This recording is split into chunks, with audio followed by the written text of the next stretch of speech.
Hari abantu benshi batekereza yuko urukundo rusenwa n'ibintu bikomeye cyane nko guca inyuma cyangwa amakimbirane akomeye cyane, ariko ukuri ni uko urukundo rwinshi rusenyuka bucece kubera ubuntu buto buto bugenda buba mu rukundo, cyangwa udukosa duto duto tugenda tuba mu rukundo mukatwirengagiza.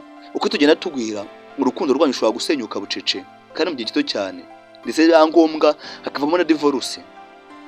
Bityo rero urukundo rusenwa n'ibintu bito bito uko ugenda ubyirengagiza buri munsi bikagwira. Uyu munsi ngiye kukwereka rero ibintu 10 bishobora gusenya urukundo bucece utari ubizi, kandi utabyitaye cyangwa se utabyitondeye ushobora kwisanga atandukanye n'umuntu mwakundanaga cyane. Niyo mpamvu rero icyo usabwa ari ukurikira ino video kugeza ku musozo, kubera ko harimo twa motivation, inama ndetse n'uburyo wabirwanya. Icyo usabwa rero ni ukurikira video kugeza ku musozo, kubera ko icyanyuma kirakomeye cyane kandi kiranigisha.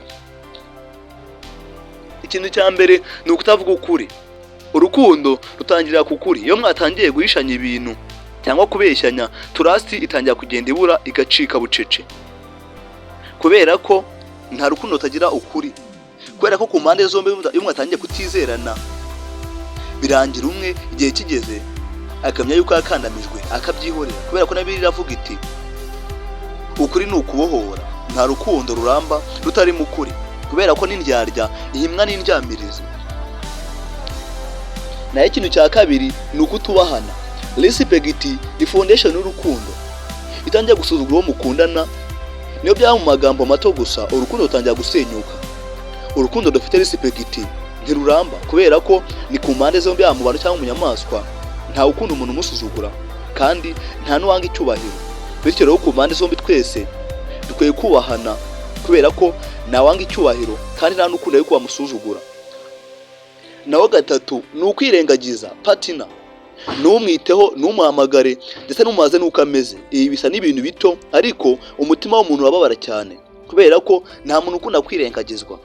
Kubera ko n'inyamaswa yitayeho cyangwa se itungo itaryitayeho rirabucika rikigendera. Naho ikintu cya kane ni ishyari rikabije. Ishyari rito ni risanzwe, ariko iyo rirengeje urugero rihinduka uburozi, riganisha ku makimbirane, kutizerana ndetse na stress. Kubera ko ishyari ryiza ntacyo ritwaye, ariko ishyari ribi n'uburozi. Aha nshobora kuguha urugero rufatika cyane. Aho ngaho ni nk'igihe umuntu aguze imodoka nawe ugakora cyane ngo nawe ukunde yigura. Iryo ni ishyari ryiza. Ariko ishyari ribi ni kwa kundi umuntu agura imodoka gukora ibishoboka byose ngo iyo modoka yihombe mwese mumere kimwe. Iryo ni uburozi, si ishyari ryiza. Naye ikintu cya gatanu ni ukubeshya. Kubeshya kenshi niyo byaba ari ibintu bito byisha trust buhoro buhoro, kandi trust iyo yagiye biragoye cyane kwigarura. Bityo rero ugomba kwikosora ugereranyije n'uko rusanzwe ubeshya, noneho ukajya ushyiramo ukuri kwishi, ubwo kubeshya kukaba gukeya. Gusa bibaye byiza bigukundiye kubeshya wabyihorera burundu. Naye ikintu cya gatandatu, kutagira igihe cyo kuganira. Communication ni ubuzima bw'urukundo. Iyo mutakiganira mutangira kuba strangs nubwo mubana. Bityo rero communication is important in daily life. Communication ni ubuzima bwa babiri ariko bwiza cyane.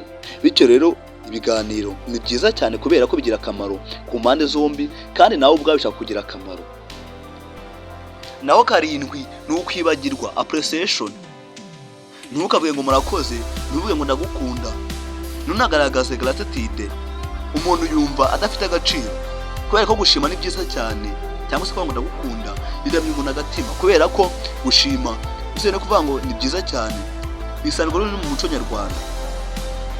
Ni byiza rero gushimira umuntu cyangwa ukamubwira ijambo rimwubaka umutima. Naho 8 gukina n'amarangamutima. Kumwiyegereza mu kanya gato ukongera ukamwirengagiza. Kumubabaza ni nkaho ntacyo ari cyo. Ibi bituma umutima w'umuntu uvudika cyane, kandi yo gukina n'umuntu wabyihorera, ahubwo wabikumva riseriye ukazaza mu rukundo. Kubera ko sibye wenda no kubabaza umuntu ni n'icyaha gikomeye cyane ku Mana. Bityo rero ntukwiye gukinisha umuntu amarangamutima ye, ahubwo ukwiye kumuhumuriza. Naye ikintu cya 9, kudategura ejo hazaza. Nta gahunda, nta vision. Ibituma urukundo rutagira direction, mugatangira gushidikanya cyangwa se umuntu agatangira gushidikanya. kubera ko umuntu utagira direction aba ameze nk'igiti giteye mu murima, kubera ko igiti giteye mu murima iyo umuyaga uje ukiganisha aho ushaka, bityo rero nawe utagira direction umeze nk'igiti giteye mu murima. Na ikintu cya 10, kwigira umunyabwenge cyane ugakabya, kudasaba imbabazi, kutemera amakosa, ibi bituma relationship birugamba aho kuba amahoro, kubera ko kwigira nyandabizi cyangwa se kwigira umunyabwenge usugera ko byashanya relationship, ahubwo nawe ubwawe bikubuza amahirwe agiye atandukanye. Kandi ubusanzwe uko society ukubona ni nako bagufata. Iyo ujyanye nyandabizi no muri society bakujyanye nyandabizi, uko wigira cyangwa se uko yitwara niko muri rusange bagufata.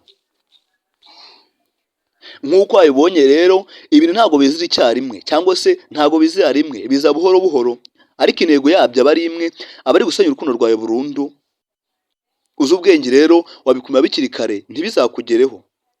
None se mbabaze, ni iki muri ibintu 10 wabonye kigoye cyane mu rukundo rwawe? Twandikira hasi muri comment tuganire, twungurane ibitekerezo. Kandi niba ushaka izindi video zizagufasha mu buzima bwawe, wikandire subscribe ndetse nibagirwe na like.